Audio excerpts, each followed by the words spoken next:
So I've just finished reading Clap When You Land by Elizabeth Acevedo. I believe it's Acevedo. Probably should look that up beforehand. Oh well.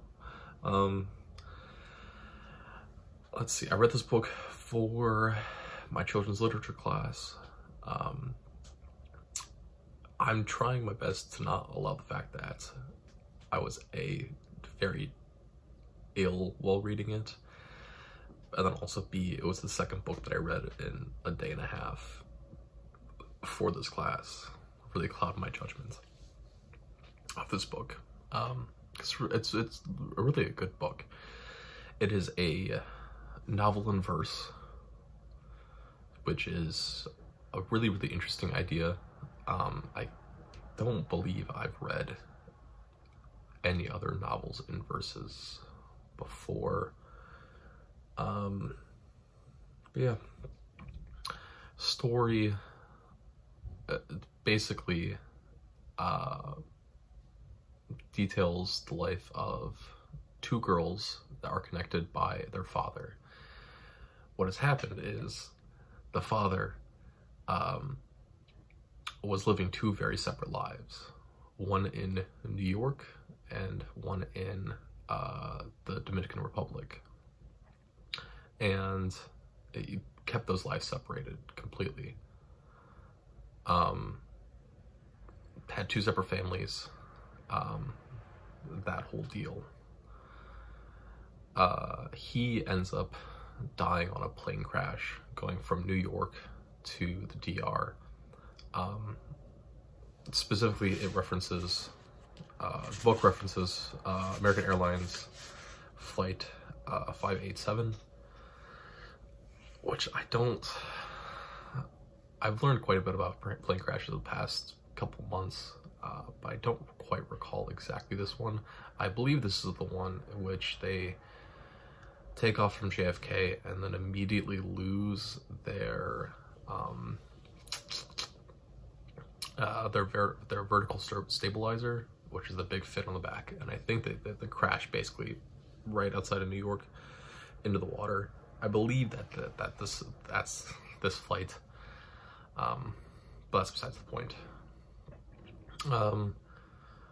And the father's death leaves one family with a huge sum of money, at least the New York family with a huge sum of money, but it leaves the Dominican family with absolutely nothing, because the legal marriage is the one that's in New York, and then a couple months later he would then marry the wife that's in the DR. So this book goes through and kind of details a whole bunch of different things, what grief is like, what it's like to suddenly have a new experience that is open to you, jealousy, anger at family. So I think it's a really nice book. I think an interesting note is that this book, the plot of it is actually bookended by sexual assault. This entire situation really starts because Yahira, who is the girl that is in New York, the father goes away during the summer to the DR, to the family in the DR. But the girl in New York is a really avid chess player. She goes to a chess tournament. On the subway ride back, she is assaulted on the train. And at this point she would have been 14 or 15, kind of like late 14, early 15, and didn't really have an idea what to do, or how to handle the situation. So tries calling her dad, who's in the DR, can't get a hold of him, starts rummaging through a whole bunch of his papers to try to find this business that he keeps saying that he goes to the DR for, and that's how she ends up finding this second marriage certificate, which then kind of leads down this whole path of understanding that there's this second family and not trusting.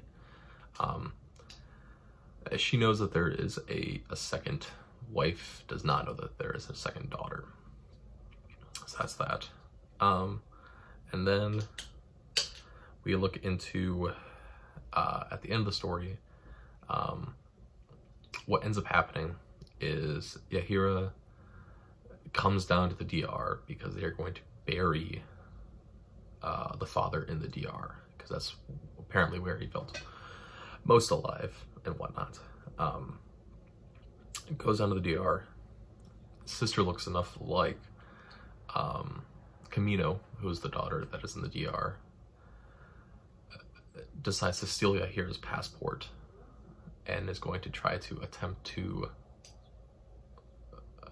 enter the United States and escape the DR using Yahira's passport, and posing as Yahira. And what she does is she steals the passport, takes a whole bunch of the money, and goes to the beach because she's a swimmer. She finds the water very calming. She's about to make a very, very difficult thing and do something highly illegal. So she goes there to calm down. While she's there, a man who has been stalking her the entire time joins her. Man's name is El Cerro. Is basically like a pimp.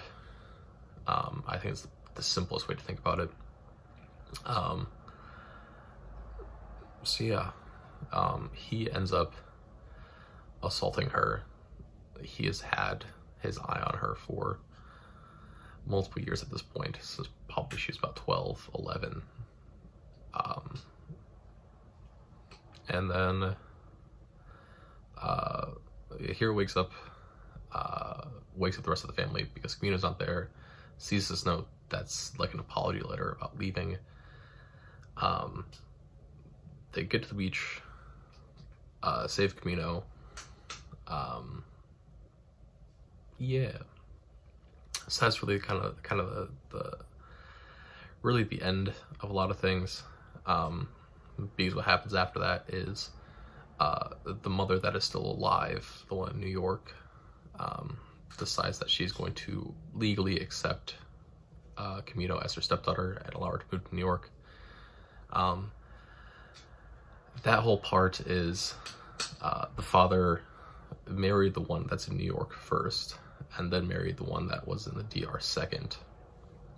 And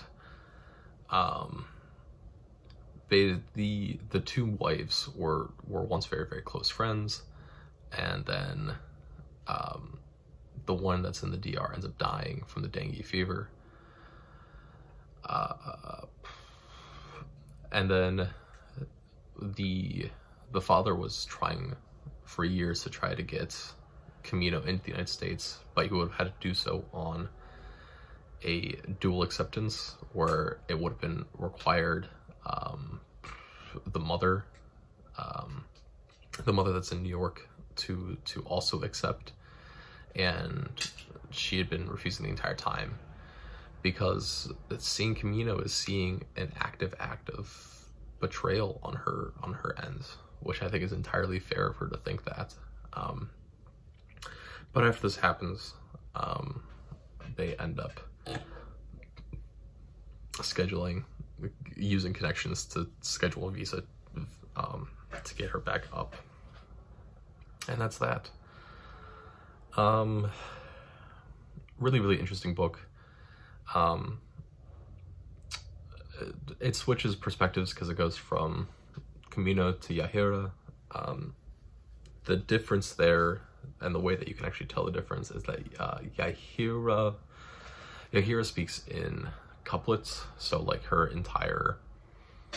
all of her narrative is in couplets. Camino's is all in triplets. They're not rhyming, so that doesn't really mean much. It just means how the stanzas are broken up.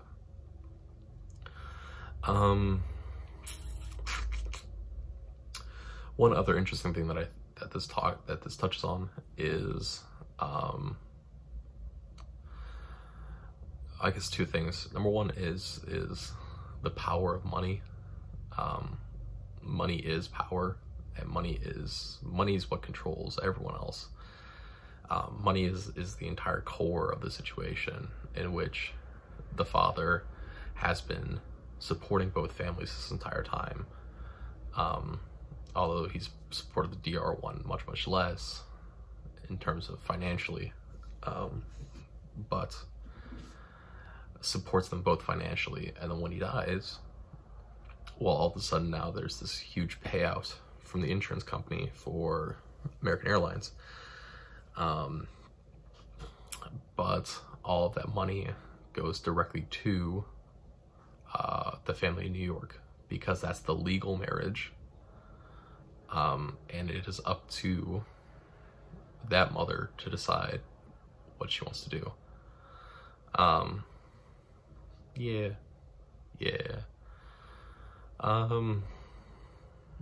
Other interesting thing that gets talked about very, very briefly is that the Yahira, the daughter that is in New York, is lesbian of some sort, whether that is strictly lesbian, bisexual, pansexual. It's not really stated, but she has a girlfriend. And there's a small scene in which she is clearly uncomfortable and worried that Camino will not accept her because of that, because of the culture about homosexuality in the Caribbean and in Latin America. And I can't speak on that. I don't have any firsthand experience with that. You know, I don't know how truthful that actually is, but I thought it was a very interesting thing that the book brought up, as here's another small issue between the two of them. But yeah, that's that. 7 out of 10, I think. I'm trying to think what books I would put this on. Probably with those books, I would probably read Home After Dark before I reread this. So I think it goes in there. But yeah, 7, I think. And we're all good.